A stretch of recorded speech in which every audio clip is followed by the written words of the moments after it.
The teams are in for Essendon versus St Kilda on Friday night, and the Bombers have selected a 15th first gamer, a record in the modern era. We're going to talk about the team lineups right now. We've always had the passion and the iron will. No one doubts the courage of the boys from Windy Hill. So Rhys Unwin will make his debut for Essendon, making it the 15th debut for the Bombers. This is a modern-day record going ahead of Fitzroy's 14 in 1991. That, of course, doesn't include the GWS Giants and the Gold Coast Suns when they first came into the competition for obvious reasons. This leaves only Cale Gerine as the player on the list who has yet to make a debut. So I didn't think Cale Gerine was just quite ready, but look, given that he's the only player left and there's 2 matches after this one, I would say stay tuned. I think there's a pretty good chance he'll be making a debut, probably in the last game against the Gold Coast Suns. That would be my prediction for Cale. As for Unwin, well, what do we know about Unwin? I've been watching a little bit of him in the reserves this year. He was picked 61 in the 2024 National Draft. He's a small forward. He's very, very quick, and he's a very, very good left foot kick. He had his best game in the reserves 2 weeks ago, where he played mainly in the midfield. He had 24 possessions in that game, 4 tackles and a goal. His record in the VFL this year is 11.5 disposals per game, 2.2 marks, 2.4 tackles, and overall he's kicked 8 goals, so he averages half a goal a game. I was kind of, not critical is not the right word, I was kind of the point that he wasn't quite ready to make his debut. He wasn't quite getting enough of the ball and not quite having the impact on games, I guess, that you would probably demand in normal circumstances for a player to come into the AFL debut, or come in for his AFL debut. But obviously circumstances have changed with us this year, given that we are so short of players. And it is worth noting, of course, he was fantastic 2 weeks ago. So good luck to Rhys Unwin. Let's hope he's not the sub and he can have a really, really good game on Friday night. So the ins and outs for both clubs. We'll just go with St Kilda first. In for St Kilda, Alex Dodson, Lance Collard and Toby Travaglia. Out is Hunter Clark, Max Heath and Liam Henry. The Saints have got a pretty reasonable team. They've won 3 in a row. I actually rate St Kilda as a pretty good young up-and-coming team. They've got a lot of good young talent, and they're actually pretty ambitious in what they want to do in the off-season. Can they keep Nasiah Wanganeen-Miller? That will be the big question, one of the top 5 players in the competition. So there'll be a lot of eyes on him. There's words that we're into Windhager. Oh, look, I think he'll sign with the Saints, but look, he's a player that is a good player and would fit in very well if he was interested in a move.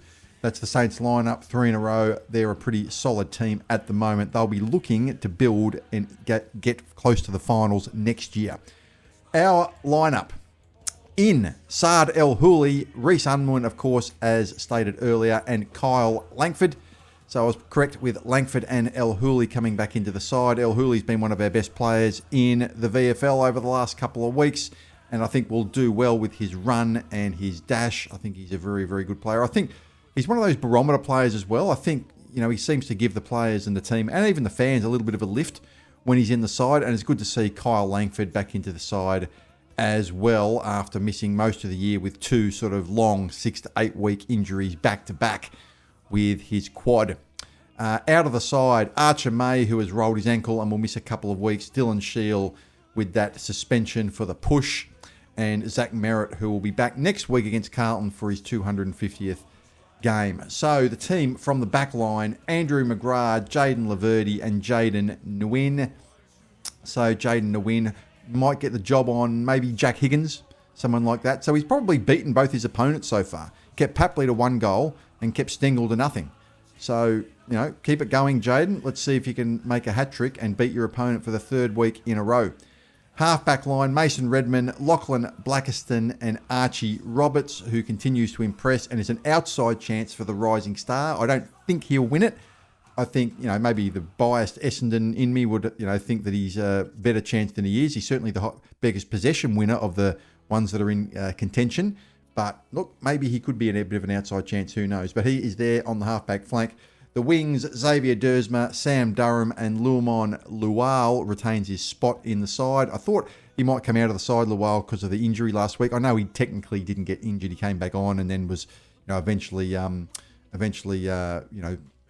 taken to the bench. I think he was subbed off, but just his form's been a little bit, hit and miss. But look, he's retaining his spot in the team. He'll be keen to push on for next year.